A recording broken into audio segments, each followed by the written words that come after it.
Apocalipse, capítulo 19, versos 6 ao 16. E ouvi como que a voz de uma grande multidão, e como que a voz de muitas águas, e como que a voz de grandes trovões, que dizia: Aleluia! Pois já o Senhor Deus Todo-Poderoso reina. Regozijemo-nos e alegremo-nos e demos-lhe glória. Porque vindas são as bodas do Cordeiro, e já a sua esposa se aprontou. E foi-lhe dado que se vestisse de linho fino, puro e resplandecente, porque o linho fino são as justiças dos santos. E disse-me: Escreve: Bem-aventurados aqueles que são chamados à ceia das bodas do Cordeiro. E disse-me: Estas são as verdadeiras palavras de Deus.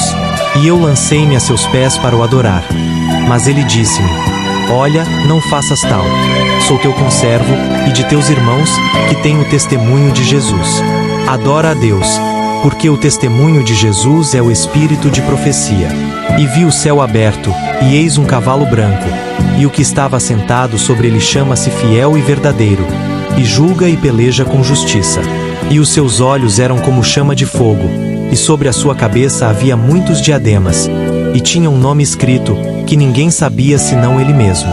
E estava vestido de uma veste tingida em sangue, e o nome pelo qual se chama é a Palavra de Deus. E seguiam-nos exércitos no céu em cavalos brancos, e vestidos de linho fino, branco e puro. E da sua boca saía uma aguda espada, para ferir com ela as nações. E ele as regerá com vara de ferro. E ele mesmo é o que pisa o lagar do vinho do furor e da ira do Deus Todo-Poderoso. E no manto e na sua coxa tem escrito este nome: Rei dos Reis e Senhor dos Senhores. O texto que acabamos de ouvir descreve uma das passagens mais majestosas e gloriosas de toda a Bíblia. O cenário é celestial. Uma grande multidão, como o som de muitas águas e como trovões poderosos, proclama: Aleluia! Pois já o Senhor Deus Todo-Poderoso reina.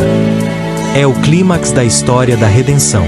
A voz que ecoa do céu nos lembra que, apesar de todas as batalhas, dores e injustiças do mundo, Deus continua no trono, e o reinado de Cristo é certo e absoluto.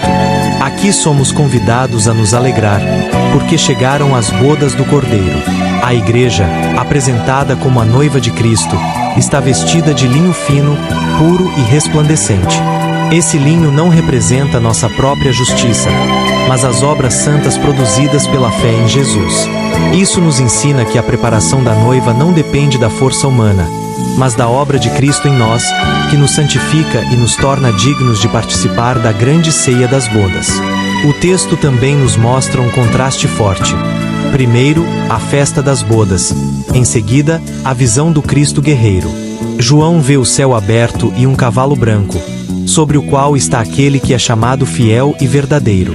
Seus olhos são como chamas de fogo, revelando que nada está oculto diante dele. Sua coroa de muitos diademas mostra sua autoridade suprema.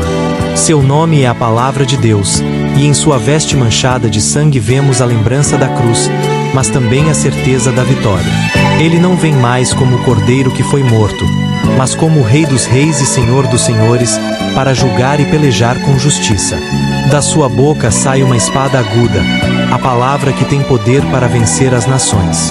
Ele pisa o lagar da ira de Deus, mostrando que o mal não ficará impune, e que todo poder contrário será finalmente derrotado. Essa passagem nos traz duas grandes verdades. A primeira é que a Igreja de Cristo tem um destino glorioso: a união eterna com o Cordeiro. Devemos viver em santidade e vigilância, porque somos a noiva que se prepara para o encontro com o noivo. A segunda é que Cristo voltará, não mais em humildade, mas em glória e poder. Ele reinará sobre tudo e todos, e todo joelho se dobrará diante dele. Portanto, esse texto é um chamado à esperança. Em meio às lutas e tribulações do presente, devemos lembrar que nossa história não termina aqui. O Cordeiro venceu, o Rei voltará, e estaremos com ele para sempre. Aleluia!